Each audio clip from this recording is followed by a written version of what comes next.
Bonjour et bienvenue sur la chaîne YouTube des éditions Akata pour une nouvelle vidéo en coulisses et je vais vous présenter aujourd'hui les nouveautés du 24 septembre. On commence avec la première nouveauté, donc la version manga de Rendez-vous au crépuscule. Donc c'est l'adaptation en manga du roman best-seller de Tetsuya Sano qu'on a publié en mars dernier et qui en fait était publié dans un contexte un petit peu particulier puisque c'était la semaine du confinement et que du coup on n'a pas pu le décaler. D'abord j'en profite pour vous remercier parce que pour le moment Rendez-vous au crépuscule rencontre son public et voilà, toutes les semaines il y a des nouvelles commandes. Vous êtes de plus en plus nombreux à le lire et à le découvrir, donc voilà, je voulais vous remercier pour ça.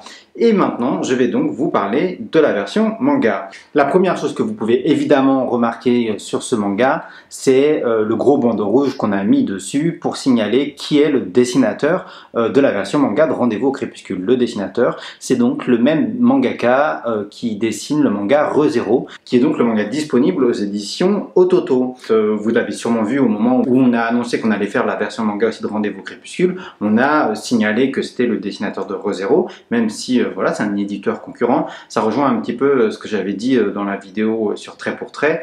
Pour nous, c'est intéressant de mettre en avant vraiment le travail des auteurs en général et que voilà, peu importe la concurrence entre éditeurs, voilà, c'est important pour nous de faire de la communication transversale.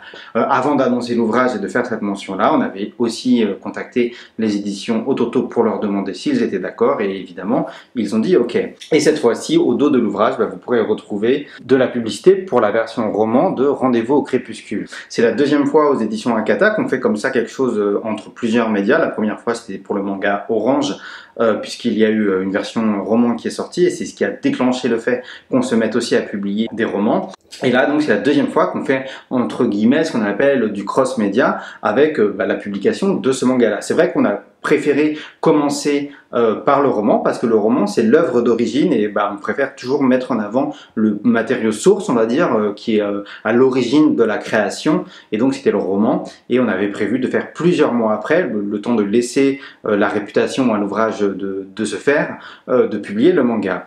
Pour le coup on a eu deux contraintes sur ce projet là, c'est que je voulais absolument que le logo du roman et le logo du manga soient le même. Donc si vous regardez, on avait dès le début conceptualisé un logo qui irait aussi bien sur la version manga que sur la version roman. Donc ça c'était vraiment une des contraintes qu'on avait demandé à la graphiste de faire en sorte de pouvoir adapter le logo sur la version manga. Alors en l'occurrence c'était pas trop compliqué puisque dans les deux cas on avait un gros fond avec un ciel bleu. C'est pas comme si vraiment la charte graphique entre le manga et le roman changeait. La deuxième grosse contrainte c'était la question de la traduction. Traduire un roman et traduire un manga c'est pas du tout la même chose. À l'origine on voulait confier le projet global au même traducteur et voilà, Yacine qui a traduit le roman, il s'est très vite rendu compte qu'il serait pas à l'aise pour traduire un manga parce que voilà, c'est pas la même logique, il y a le problème de l'as dans les bulles, il y a le problème du dialogue, etc.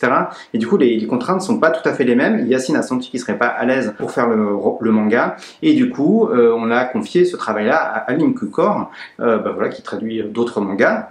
Et l'avantage qu'il y avait, c'est que Aline et Yacine sont deux personnes qui se connaissent, donc ils ont pu échanger pour le choix de certains mots, le choix de certaines bulles, ce genre de choses. Voilà, ils ont pu avoir un travail cohérent entre eux. Je vais m'arrêter là pour le tome 1 de Rendez-vous au crépuscule. J'aurai l'occasion de vous en reparler de toute façon lorsqu'on publiera le tome 2 et je vais passer au manga suivant. Le manga suivant, il a aussi un bandeau et c'est le tome 3 de Running Girl, donc c'est le dernier tome de la série. Comme vous pouvez le voir, eh bien, il y a dessus aussi un bandeau d'une recommandation de quelqu'un qui s'appelle Tiffaine Soldé et qu'en fait une athlète de handisport. Quand on a fait le partenariat au début avec la Fédération Française de Handisport, on a eu envie et l'idée de proposer à un sportif ou à une sportive de haut niveau de découvrir la série et de nous donner son avis dessus et éventuellement en faire une recommandation. De fil en aiguille, la Fédération Française de Handisport nous a parlé de Tiffaine Soldé et en fait c'était assez incroyable de pouvoir rencontrer et faire ce projet avec Tiffaine Soldé parce que elle est vraiment dans le même cas que Rin, l'héroïne de Running Girl, c'est-à-dire qu'elle a eu un ostéosarcome, elle a eu une amputation d'une partie de la jambe et voilà, grâce à sa découverte des lames, elle s'est lancée dans l'athlétisme et dans le handisport avec pour objectif, voilà, par exemple, de participer aux Jeux Paralympiques. Donc c'est assez incroyable et fou de voir comment cette histoire de fiction qui est Running Girl en France, de l'autre côté de la planète, elle trouve un écho vraiment chez quelqu'un. Et notre volonté avec ça, c'est toujours aussi d'essayer de trouver un nouveau lectorat, ouvrir le manga à des gens qui n'ont peut-être jamais lu et en essayant de briser les limites C'est le genre de projet aussi qu'on avait fait avec le tome 2 de Autour d'elle, avec la chaîne YouTube Chez Papa Papou. Je vous en reparlerai, je pense qu'on sortira le tome 3 de Autour d'elle. En tout cas, je vous invite à aller voir la vidéo qu'on a tournée avec Tiffen Soldé, qui est du coup disponible sur notre chaîne YouTube. Je vous mets le lien dans le petit i qui apparaît ici et puis aussi en fin de vidéo.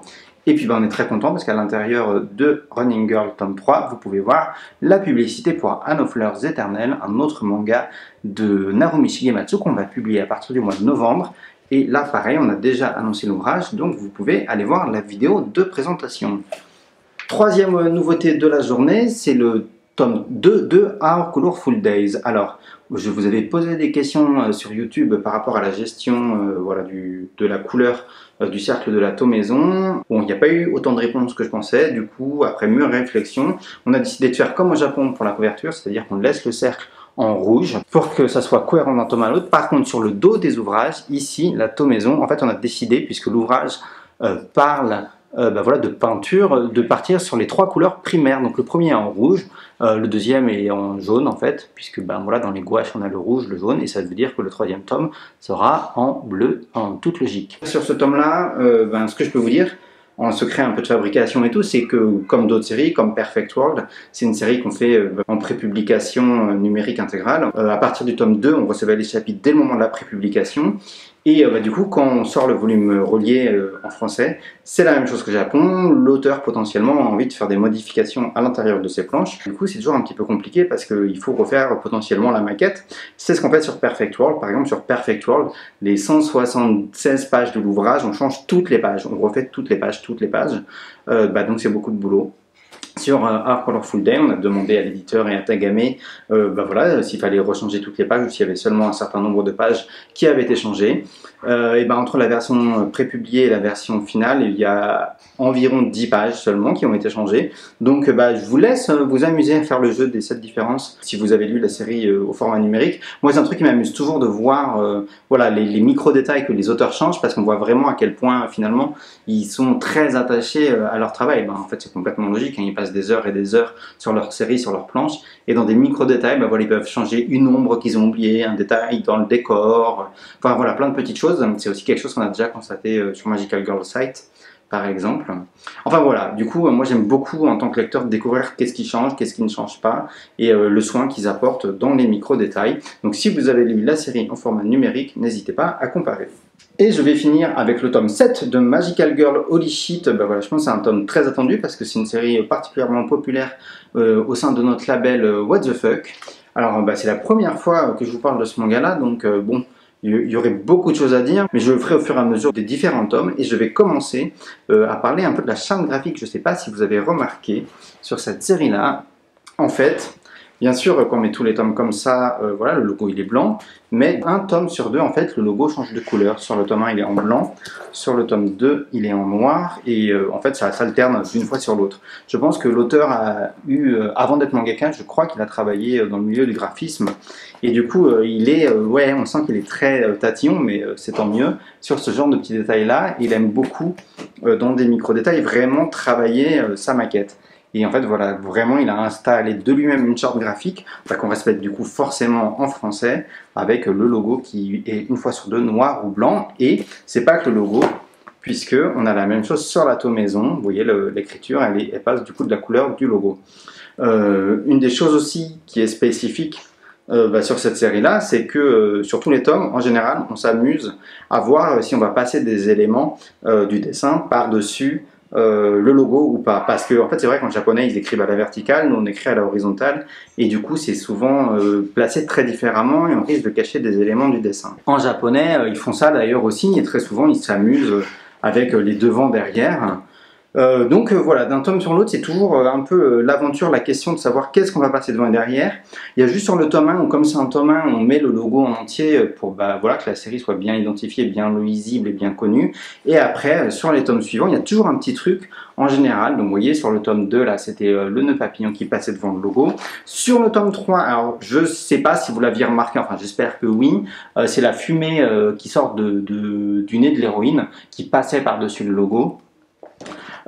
Sur le tome 4, pour le coup, c'était seulement la fumée aussi. Alors pareil, là, il faut vraiment le voir, parce que c'est sur l'angle du Magical Girl seulement. Et puis le tome 5, évidemment, la baguette magique qui passe devant. Le tome 6, son gros doigt, hein, parce que voilà, fuck, c'est tout. Et puis le tome 7, après moult réflexions et moult hésitations, on avait un petit peu hésité à faire passer la couette là devant. Et puis finalement, ça rendait pas très bien, ça rendait un petit peu bizarre. Et au final, voilà, l'exception confirme la règle. Et sur ce tome-là, on a décidé de ne rien mettre devant parce qu'on trouvait que ça rendait pas forcément bien, que ça se justifiait pas. À voir ce qu'on fera pour les tomes suivants. Donc le tome 8 et le tome 9. Voilà, alors je sais que pour le moment on a ralenti un petit peu le rythme de publication de ce manga-là. C'est parce qu'au Japon, Soryu il avait aussi ralenti puisqu'il a lancé 2 autres mangas en parallèle. Donc comme les tomes avaient ralenti au Japon, on ne savait pas à quelle vitesse ça allait avancer et ça a impliqué que en France on a dû ralentir le rythme.